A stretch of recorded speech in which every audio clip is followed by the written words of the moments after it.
तो हेलो दोस्तों, मैनेजर किम का चैप्टर 216 आ चुका है और इस चैप्टर में हम हांशु का अवेकनिंग फॉर्म देखेंगे। तो चैप्टर के बारे में A to Z बात करेंगे, तो जल्दी से जाकर सब्सक्राइब कर दो क्योंकि अभी 350 सब्सक्राइबर के करीब हूँ। तो मैं हूँ अकीरा और तुम्हें यहाँ यूनिक कंटेंट का मजा हर वक्त मिलेगा। चैप्टर शुरू होता है एक फ्लैशबैक के साथ, जहाँ हांशु किसी के साथ फोन पर बात कर रहा होता है और कहता है, तुम कौन हो? सामने वाला कहता है, क्या तुम हांशु सियोंग हो? मैं कुनाहारा सिटी जापान से बात कर रहा हूँ। मैंने आपको इसीलिए फोन किया क्योंकि मुझे ये बताना है कि कोटा कानेहारा अब इस दुनिया में नहीं रहे और उनके मरने का रीजन अभी तक हमें पता नहीं चला। हमें लगता है कि ये नेचुरल डेथ है, उनकी ओल्ड एज की वजह से। हम हांशु को उसके मास्टर की कब्र पर देखते हैं। हांशु कहता है, जब मेरे मास्टर की डेथ हो गई थी उससे पहले मैं तेहून को उन्हें दिखाना चाहता था, लेकिन मैं ऐसा नहीं कर पाया। और ये उस वक्त की बात है जब मैं जापान जाने की तैयारी कर रहा था। फिर हम प्रिजन में आते हैं जहां हांशु गैल को अटैक करता है। हांशु की आवाज आती है, ये मेरे लाइफ टाइम का एक्सपीरियंस था। हम देखते हैं कि हांशु गैल को एक जबरदस्त किक मारता है। गैल अपने आप को संभालते हुए कहता है, तुम्हारे हर एक मूव में परफेक्शन है। क्या ये तुम्हारी ट्रेनिंग का रिजल्ट है? कोटा कानेहारा जरूर खुश हो जाएगा क्योंकि उनका स्टूडेंट बहुत ताकतवर बन चुका है। हांशु कहता है, तुमने मेरे टीचर को मार दिया, आखिर क्यों तुमने उनको मार डाला? गैल कहता है, क्योंकि ऑफ कोर्स यही तो मेरा काम है। तुम्हारी स्किल्स एकदम परफेक्ट लग रही है। हांशु सियोंग, तुम रिस्पेक्ट के वर्थी हो। हम देखते हैं कि जब हांशु ने गैल को पंच मारा था तभी गैल उस पंच को डॉज करके हांशु के हाथ में छुरा घोंप देता है और फिर हांशु को एक बहुत बढ़िया किक मारता है और कहता है, क्योंकि ये सच्चाई है कि जो एक्चुअल कॉम्बैट होता है एजेंट्स का, वो मार्शल आर्ट्स डिफरेंट होता है। क्या रैनी ड्रोन रेडी हो चुका है? हम हांशु के पीछे एक ड्रोन को देखते हैं। तभी रैनी कहता है, चेक। और ये कहते ही हांशु के पास बहुत बड़ा धमाका होता है। रैनी सोचता है, ये स्ट्रेंज बात है, आखिर अचानक गैल ऐसे रिएक्ट क्यों कर रहा है? नॉर्मली तो वो अपने सभी ड्यूटीज प्रॉपरली करता है और आज वो इस बंदे को प्रोवोक करते हुए अटैक कर रहा है। अगर तुम ऐसे ही प्रोवोक करते रहोगे तो। लेकिन तभी गैल कहता है, वाह, तुमने इतने कम टाइम में ये ड्रोन को भी खत्म कर दिया। और ये ड्रोन का एंगल ऐसा था कि कोई भी इंसान इसे डॉज नहीं कर सकता था, मगर तुमने ये कर दिखाया। क्या तुमने इसका डैमेज कम कर दिया कार की वजह से? और हाँ, अब शायद मैं वापस देख पाऊंगा the real power of martial artist. हम हांशु को बहुत जख्मी देखते हैं। फिर हमें गैल का फ्लैशबैक दिखाया जाता है जहां गैल कहता है, तुम्हारे पास एक ऐसी स्किल्स है जिससे चाहे एज कितनी भी हो कुछ मैटर नहीं करेगा। कोटा कानेहारा। हम गैल को कोटा कानेहारा के सामने देखते हैं। कानेहारा कहता है, तुम्हें किसने भेजा है? मुझे नहीं पता कि मैंने तुम्हारे साथ कुछ गलत किया हो। हम गैल के साथ बहुत सारे दूसरे बंदों को भी देखते हैं। गैल कहता है, तुम्हारी मार्शल आर्ट्स क्योकुशिन कराटे बहुत सारे डिफरेंट पार्ट में डिवाइड हो चुकी है। हमें उस बंदे ने भेजा है जिसे तुम्हारे क्योकुशिन कराटे का सीक्रेट वेपन चाहिए। कानेहारा कहता है, सीक्रेट प्लान, और वो भी मेरे मार्शल आर्ट्स का?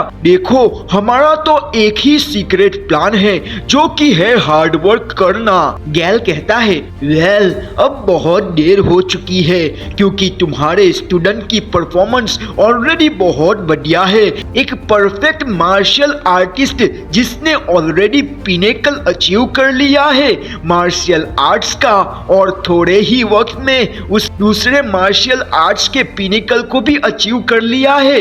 वो लोग कह रहे हैं कि तुम्हारे पास कोई तो सीक्रेट प्लान है हैं, तो इसीलिए उन लोगों ने मुझे एक टास्क दिया है जिसमें मुझे तुम्हें मारकर तुम्हारा सीक्रेट प्लान उन्हें देना है। वेल, शायद वो टैलेंट तुम्हारे स्टूडेंट में ही हो, लेकिन उसकी तरक्की तुम्हारे मौत का जरिया बन चुकी है मिस्टर कानेहारा।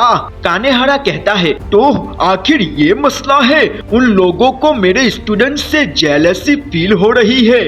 फिर सीन प्रेजेंट में आता है जहां हांशु अपने पर्सनालिटी पैच में आकर कहता है, तो इसीलिए तुमने मेरे मास्टर को मार दिया और तुम लोग मुझे यहाँ मारने आए हो एक ऐसी चीज के लिए जो एग्जिस्ट ही नहीं करती। गैल हांशु के अटैक को डॉज करते हुए कहता है, हाँ मुझे पता चल गया था कि कोई सीक्रेट प्लान नहीं है। जो दूसरे मार्शल आर्टिस्ट थे जो तुम्हारी और तुम्हारे मास्टर से जेलसी फील कर रहे थे, उन लोगों ने अपनी ये स्ट्रेटेजी बनाकर तुम्हें मारने का कॉन्ट्रैक्ट बना लिया। तुम और तुम्हारे मास्टर दोनों परफेक्ट स्ट्रॉन्ग हो, ये चीज मुझे और डिसअपॉइंट कर रही है। कानेहारा की वजह से मैंने फाइट बीच में ही छोड़ दी थी। हांशु कहता है, आखिर तुम क्या कह रहे हो? गैल कहता है, कोटा कानेहारा ने आखिर तक अपने फुल पावर से फाइट नहीं की, सिर्फ तुम्हारे लिए हांशु सियोंग। तभी हम कोटा कानेहारा को देखते हैं। कानेहारा कहता है, क्या ये मेरा गुनाह है कि मैंने अपने स्टूडेंट को बहुत अच्छे से सिखाया? ऐसा नहीं है कि मैंने उसे बहुत कुछ सिखाया, मैंने सिर्फ उसे अपने गुस्से को काबू करना सिखाया है और अपने आप में उलझकर अपना रास्ता मत भूलना। और मैंने उसे ये भी कहा था कि तुम मेरे से आगे निकल सकते हो। मुझे लगता है आज मेरा जिंदा रहना मुमकिन नहीं है। अगर ऐसा ही चलता रहा तो तुम लोगों को भी बहुत नुकसान होगा। क्यों ना हम इसे कुछ इस तरीके से करें, मैं आराम से मर जाता हूँ और मेरे मरने का रीजन तुम लोग ऐसा बता देना कि मेरी ओल्ड एज की वजह से मैं मर गया। अगर तुम्हें पैसे ही चाहिए तो क्यों ना तुम इस तरीके से मुझे मार दो।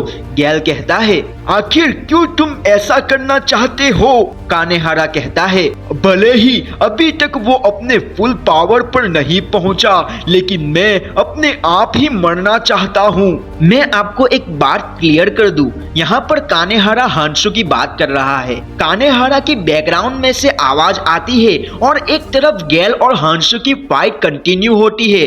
कानेहारा कहता है, क्या होगा अगर मेरा स्टूडेंट उसके मास्टर का बदला ले, लेकिन मैं ये आशा करता हूँ कि वो मेरा रिवेंज ना ले। मैं उसे परेशान नहीं करना चाहता ऐसी छोटी चीजों के लिए। हम देखते हैं कि इन सब बातों के दौरान गैल हांशु को बहुत मारता है और तभी कहता है, मुझे ब्लेम मत करना, ये मेरा काम है।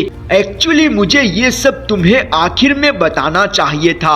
जब से तुम हमारे टारगेट बने हो तब से तुम मरने ही वाले हो, इसीलिए मैंने सोचा कि ये तुम्हें बता दूं। इसे मेरी तरफ से एक गिफ्ट समझ लेना।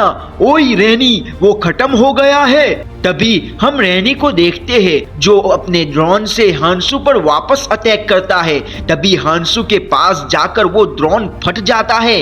गैल वहां पर देखकर कहता है, जरा देखो इसे, तुमने कहा कि तुमने उसे वापस वहीं पर अटैक किया था। मैं श्योर हूँ कि उसकी बॉडी को बहुत डैमेज हुआ होगा।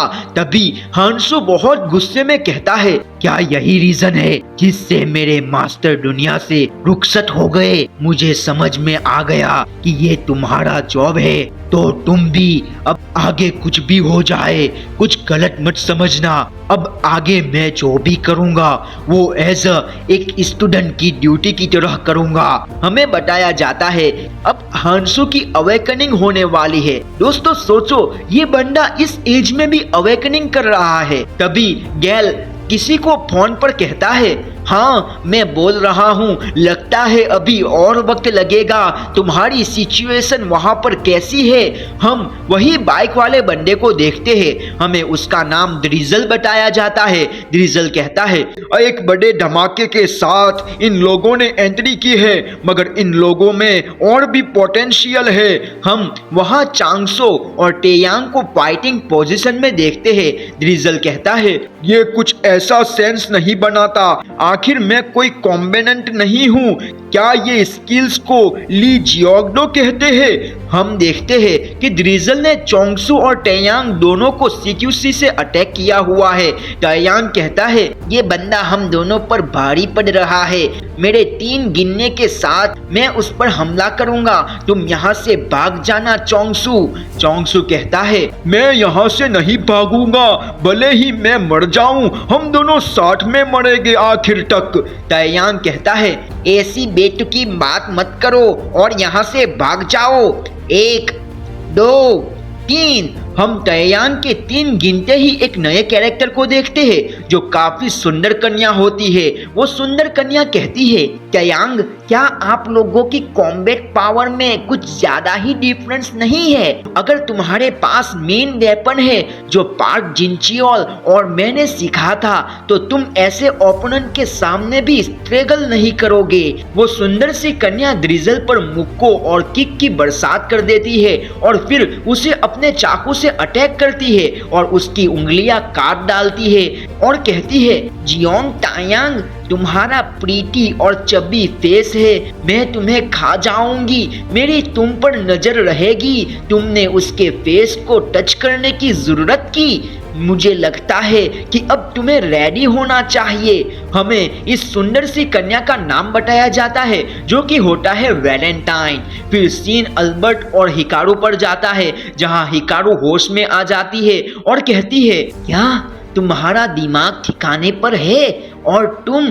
तभी अल्बर्ट कहता है, हम एरेस से हैं, हम तुम्हें यहाँ बचाने के लिए आए हैं, आखिर ये क्या है?